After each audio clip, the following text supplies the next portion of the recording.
What is demand. आज के video का हमारा टॉपिक है कि डिमांड कैसे कहते हैं। डिमांड इसको हिंदी में कहते हैं मांग। मांग किसे कहते हैं, हमें इसके अर्थ की बात करनी है। नॉर्मली जो है कहते हैं किसी वस्तु की इच्छा,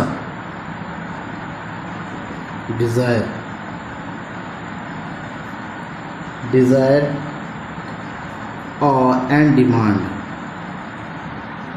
इन दोनों का सेम अर्थ बताया जाता है, डिज़ायर एंड डिमांड का। लेकिन हम एज ए इकोनॉमिक बात करें, इकोनॉमिक्स की दृष्टि से, इकोनॉमिक्स के कॉन्सेप्ट है, in the concept of economic, demand का जो अलग मतलब आता है। डिमांड कैसे, सबसे पहले हम ये पता करेंगे कि डिमांड होता कैसे, बनता कैसे। हम सबकी मन में हजारों डिज़ायर होती हैं। डिज़ायर मतलब इच्छाएं, और डिज़ायर हमेशा कैसी होती है, अनलिमिटेड होती है। हम अपनी हर इच्छाओं की पूर्ति नहीं कर सकते क्योंकि अनलिमिटेड इच्छाएं होती हैं, बट हमारे पास क्या होते हैं, लिमिटेड, हमारे पास लिमिटेड सोर्सेज है। हमारी सोर्सेज क्या है, लिमिटेड है। देन लिमिटेड सोर्स से अनलिमिटेड डिज़ायर यानी कि इच्छाओं की पूर्ति हम नहीं कर सकते। अब मान लीजिए हमारी इच्छा है कि हम एक एलईडी टीवी खरीदें। ये हमारी इच्छा है, क्या है, डिज़ायर है।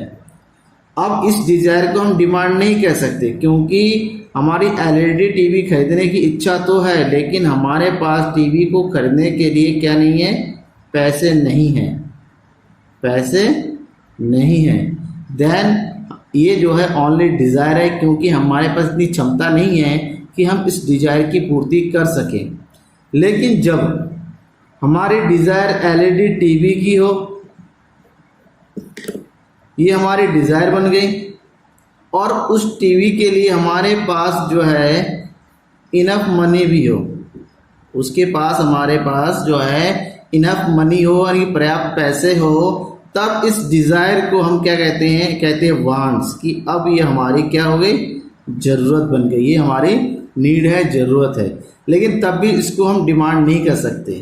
तो इसको डिमांड तब कहेंगे कि हमारे पास जो पर्याप्त ज़रूरी पैसे हैं, जो पैसे हैं उस पैसे को खर्च करने के लिए, जब हमारे पास बिलिंग ऑफ स्पेंड मनी, जो पैसे हमारे पास है उस पैसे को खर्च करने की इच्छा शक्ति जब हमारे मन में आ जाता है कि चलो अब इस पैसे को खर्च करके हम जो है एलईडी खरीदेंगे, यानी कि एलईडी के बदले हम पैसे देने को तैयार हो जाते हैं, तो तब हम कहते हैं कि एलईडी खरीदने की हम क्या कर रहे हैं, एलईडी की डिमांड कर रहे हैं।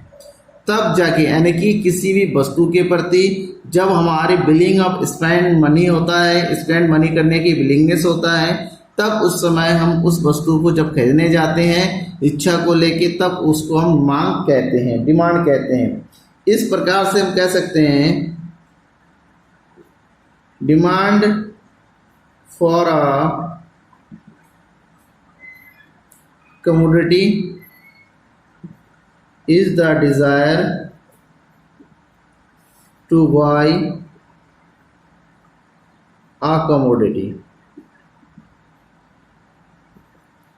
with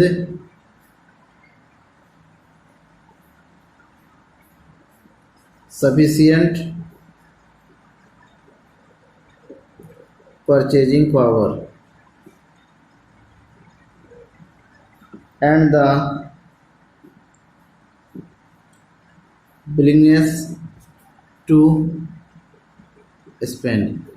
यानी कि डिमांड फॉर किसी वस्तु की डिमांड का मतलब है is to desire to buy commodity, किसी वस्तु को मांगने की इच्छा, विद सफिशिएंट परचेजिंग पावर, हमारे पास उसको खरीदने की पर्याप्त पावर हो, साथ ही साथ उसको खर्च करने की इच्छा और विलिंगनेस हो, तब उसको हम वस्तु की मांग कहते हैं। फॉर एग्जाम्पल, हम एग्जाम्पल के तौर पर देख सकते हैं कि अगर कोई वस्तु हम X को खरीदना चाहते हैं कि X नाम की गुड X है, और इस गुड X की जो है ₹5 पर यूनिट कीमत है, पर यूनिट कीमत है, तो अगर हमारे पास अगर 50 रुपीज़ है और इस 50 रुपीज़ को हम खर्च करना चाहते हैं, तब यूँ कह सकते हैं तो वस्तु की कितनी रुपीज़ 5 करके हम इसकी 10 वस्तु डिमांड कर सकते हैं। तो इसको हम डिमांड करेंगे क्योंकि हमारे पास पैसे भी है और उस पैसे को हम खर्च करना भी चाहते हैं, तब जाके इसको हम क्या कहेंगे, डिज़ायर। यानी कि वस्तु की यहाँ पर क्या होनी चाहिए, डिमांड होने के लिए प्राइस ऑफ कमोडिटी होनी चाहिए, वस्तु की निश्चित कीमत होनी चाहिए, साथ ही साथ विलिंगनेस टू स्पेंड, उस पैसे को खर्च करने की जो है इच्छा शक्ति होनी चाहिए, साथ ही साथ हमारे पास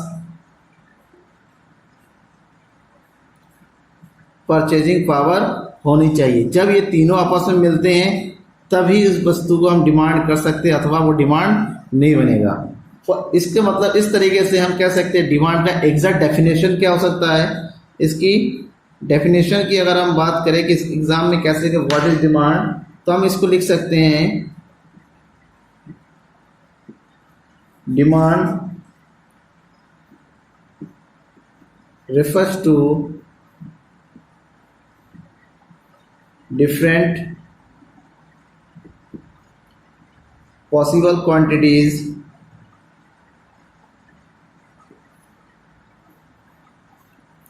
of a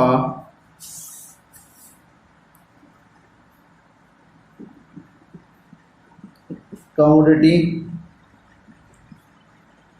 that the consumer is ready to buy at different prices of that commodity। इसका मतलब ये हुआ कि डिमांड क्या, demand refers to different possible quantities, ये अलग अलग जो है पॉसिबल मात्राओं की संभावनाएं ऑफ ए कमोडिटी, एक वस्तु की जिसको एक कंज्यूमर जो है रेडी होता है खरीदने के लिए उस वस्तु की अलग अलग कीमतों पर। अब इसको जो है इस डेफिनेशन को अगर हम थोड़ा सा और सही से समझें कि मान लीजिए कोई वस्तु है हमारे पास, प्राइस ऑफ